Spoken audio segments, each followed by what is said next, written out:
Bonjour. Alors, on connaît tous un peu cette image, non? Sortir de la douche et puis voir l'eau qui reste là au fond de la baignoire, qui refuse de s'écouler. Ah oui, ou ce bruit un peu glouglou dans l'évier après la vaisselle. C'est frustrant. Exactement. Des petits soucis du quotidien, mais qui peuvent vite devenir agaçants. Tout à fait. Et souvent, ce sont des signes, hein. Des signes que quelque chose cloche dans nos canalisations. Ce réseau un peu caché mais essentiel de nos maisons. C'est justement ce réseau qu'on va explorer un peu aujourd'hui. On va se pencher sur les services de plomberie, surtout le débouchage et l'entretien. Mhm. Et pour cette discussion, on s'appuie sur des infos qui décrivent les services d'une entreprise spécifique, Hugo Dubois, qui travaille sur Nyon, dans le canton de Vaud. Oui, on a sous la main une description assez détaillée de ce qu'ils proposent là-bas. Ça nous donne une bonne base en fait pour comprendre les problèmes typiques que les gens rencontrent. Et comment les pros y répondent? Exactement, les solutions professionnelles qui existent. L'objectif donc c'est de décortiquer un peu tout ça, quels sont les problèmes les plus fréquents, comment on les règle, que ce soit l'urgence ou l'entretien, et puis les aspects pratiques quoi. On va essayer d'extraire l'essentiel. Allons-y. Alors commençons par un grand classique, la baignoire bouchée.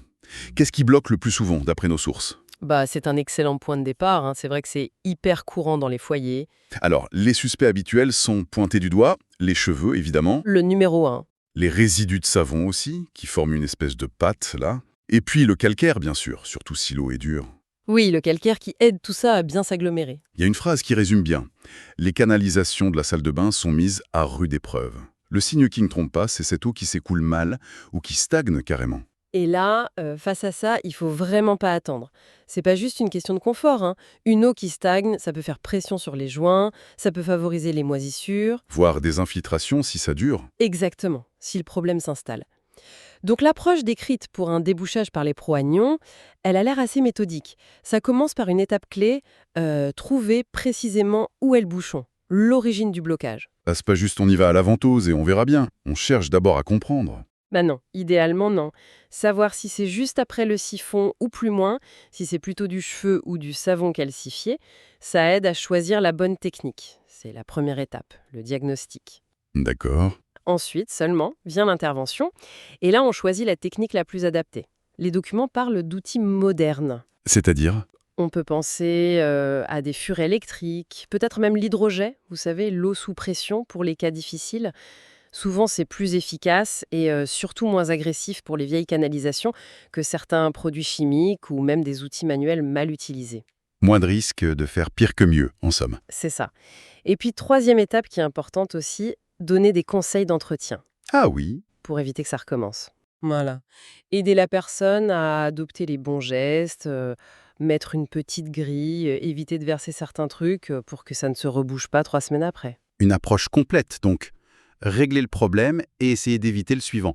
D'ailleurs, les infos insistent sur la disponibilité d'un service de dépannage rapide et efficace sur Nyon par cette entreprise Hugo Dubois, avec des plombiers spécialisés. Oui, cette rapidité, c'est souvent essentiel. J'imagine, quand on a les pieds dans l'eau, chaque minute compte, non? Ben oui. Pour limiter les dégâts, l'inconfort et éviter que ça ne dégénère en vrais dégâts des eaux. Mais bon, il n'y a pas que la baignoire qui nous joue des tours. Nos canalisations sont pleines de surprises. Explorons un peu les autres urgences fréquentes décrites dans nos sources. Tout à fait. Les douches, par exemple. Surtout les douches italiennes, là, avec l'évacuation au ras du sol. C'est un peu les mêmes causes, les mêmes effets. L'eau qui stagne. Le signe d'alerte classique. Voilà. Le service de débouchage de douche pour Nyon mentionne bien qu'ils sont équipés pour gérer l'urgence, avec les moyens matériels qu'il faut. Ça suggère qu'ils peuvent s'adapter, que le bouchon soit petit ou gros, facile d'accès ou pas. Et si on passe à la cuisine? Là, j'imagine que les coupables sont un peu différents. Oui, la cuisine a ses propres ennemis. L'évier en particulier, là on parle surtout des graisses de cuisson. Ah, les graisses. Ben oui, ça refroidit, ça solidifie, ça colle aux parois. Ajoutez les petits restes de nourriture qui passent. Et c'est le bouchon garanti. Exactement. Les lavabos aussi, cuisine ou salle de bain, peuvent être bouchés par des cheveux, des résidus de dentifrice, de savon. Les services sont bien identifiés, hein, débouchage d'évier à Nyon, débouchage de lavabo. Et ce qui est intéressant, c'est qu'ils promettent des réparations rapides, mais aussi durables. Durable, qu'est-ce que ça veut dire concrètement? C'est une technique spéciale?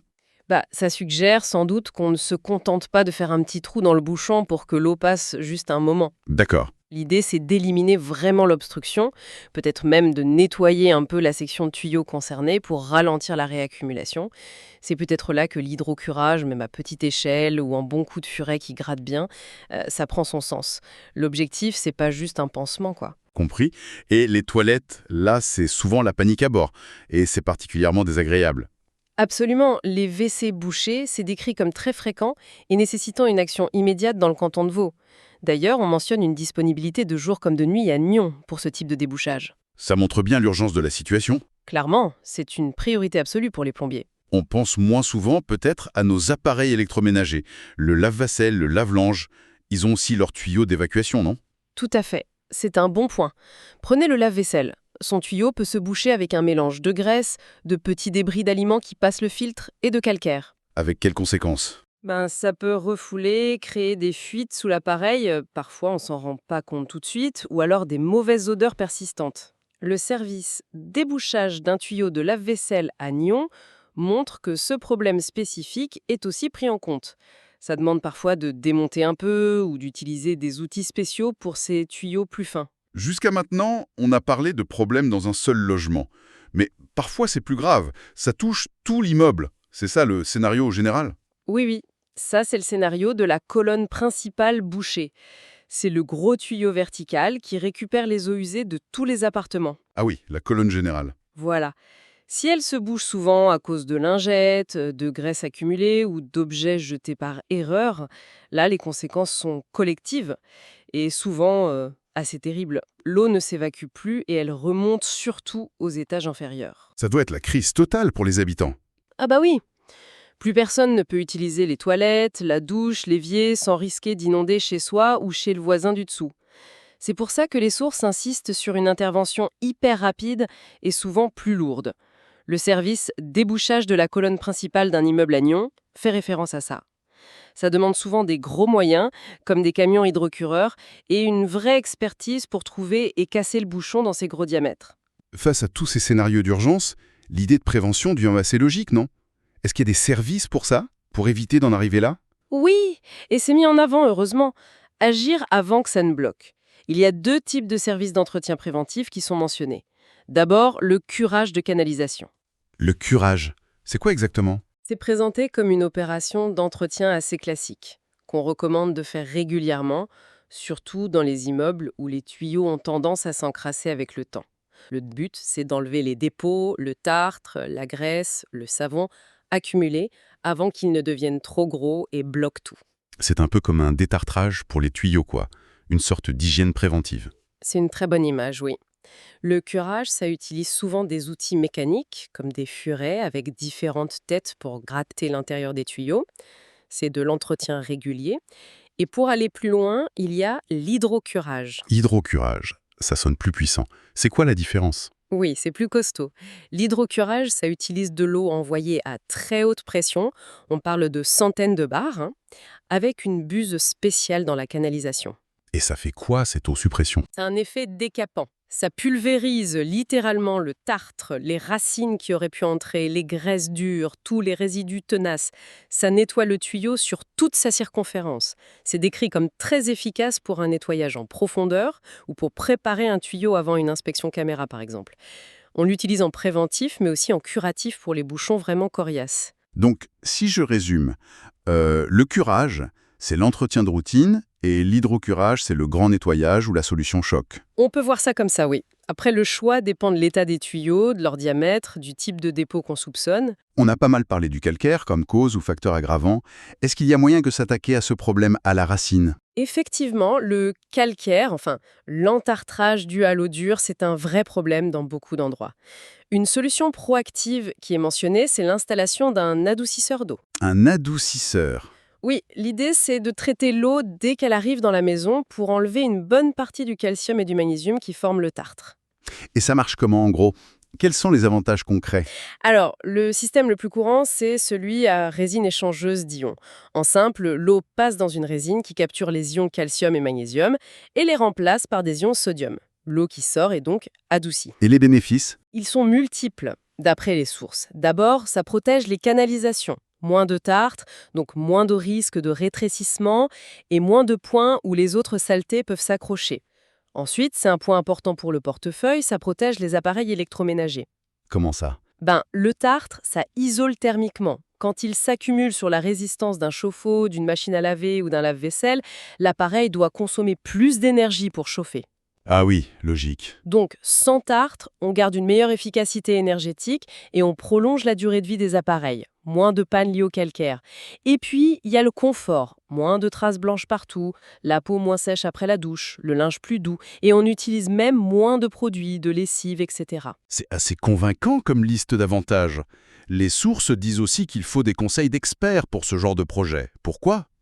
Parce que choisir et installer un adoucisseur, c'est pas juste acheter une boîte au magasin.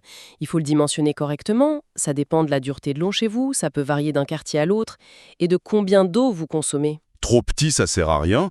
Trop grand, ça coûte cher. Exactement. Trop petit, pas efficace. Trop grand, plus cher à l'achat. Et en selle, pour la régénération, il y a aussi des réglages à faire, l'entretien de l'appareil lui-même. Et puis, il existe différents types d'adoucisseurs. Bref, un pro peut aider à faire le bon choix et surtout à l'installer correctement. Logique. Passons aux aspects plus pratiques maintenant. Les questions qu'on se pose souvent quand on a un problème ou qu'on pense à faire appel à un pro. Il y a une section FAQ dans nos sources qui en aborde quelques-unes. Le coût, par exemple. Ah oui, la question du prix, toujours sensible. Combien ça coûte de faire déboucher sa baignoire à Nyon? Alors, la réponse, c'est que ce n'est pas un prix fixe. Ça dépend. Ça dépend de quoi? De la complexité du bouchon. Est-il facile d'accès, très résistant? De la méthode qu'il faudra utiliser, juste la ventouse, le furet, l'hydrojette. Et puis, sans doute, du temps que ça prendra. D'accord, mais du coup, on risque pas d'avoir une mauvaise surprise sur la facture. Normalement, non. L'idée, c'est qu'un devis personnalisé est fourni avant de commencer le travail. Le plombier vient, il évalue, il propose une solution et il annonce le prix. Ça permet de décider en connaissance de cause. C'est ça. Ça évite les mauvaises surprises et les discussions après coup. C'est un gage de sérieux, cette transparence. Et l'autre question cruciale en cas d'urgence, c'est le délai. Si l'eau monte, on veut une solution et vite. Qu'est-ce qui est dit sur les délais d'intervention? Pour une urgence, comme une baignoire bouchée à Nyon, la promesse affichée est assez forte. Une intervention, souvent dans l'heure qui suit la demande du client. Ah oui, c'est rapide. C'est un engagement de réactivité important qui correspond bien au caractère urgent de la plupart de ces pannes de plomberie qui bloquent une partie de la maison. Très bien. Bon, si on essaye de résumer un peu tout ce qu'on a vu dans cette exploration des services de plomberie décrits pour Nyon, on voit une couverture assez large des problèmes. Ça va du petit souci individuel, le lavabo bouché, Jusqu'aux gros pépins collectifs, comme la colonne d'immeubles bloquée. et en face, il y a toute une gamme de solutions. Le dépannage d'urgence, bien sûr, indispensable, mais aussi une vraie dimension de prévention. Oui, avec le curage, l'hydrocurage pour maintenir les tuyaux en forme, et même des solutions proactives comme l'adoucisseur pour s'attaquer au calcaire à la source. Ce qui ressort pour moi, c'est l'importance d'une approche pro et structurée. Bien diagnostiquer, choisir le bon outil, la bonne technique. Et même donner des conseils pour que ça dure. On sent une volonté d'aller au-delà du simple débouchage minute. Une approche de qualité et de durabilité finalement. Oui, c'est ce qui semble être mis en avant. Et c'est essentiel pour la tranquillité des gens au final. Parfait. Alors, pour terminer notre discussion, peut-être une petite question pour réfléchir qui va un peu au-delà de la technique pure. On a beaucoup parlé de réparer, d'entretenir les tuyaux, mais tout ça, ça nous renvoie aussi à nous, à notre usage de l'eau au quotidien. Mhm. Comment est-ce que nos habitudes, ce qu'on jette ou pas dans l'évier, dans les toilettes, les produits qu'on utilise, comment tout ça influence non seulement nos propres canalisations, mais peut-être aussi, plus largement, les réseaux collectifs et même l'environnement une fois que ces eaux sont traitées. C'est une excellente question et elle est fondamentale. Ça nous invite à penser à l'équilibre, n'est-ce pas, entre notre responsabilité individuelle, nos gestes, notre consommation, et puis les solutions techniques, l'entretien, le traitement de l'eau. Quelle est la part de la prévention qui repose sur nous, sur nos comportements, et celle qui dépend des infrastructures, des services pro? Et surtout, comment est-ce que ces deux aspects peuvent mieux s'articuler, mieux se compléter, pour qu'on gère de façon plus durable nos ressources et nos systèmes d'assainissement?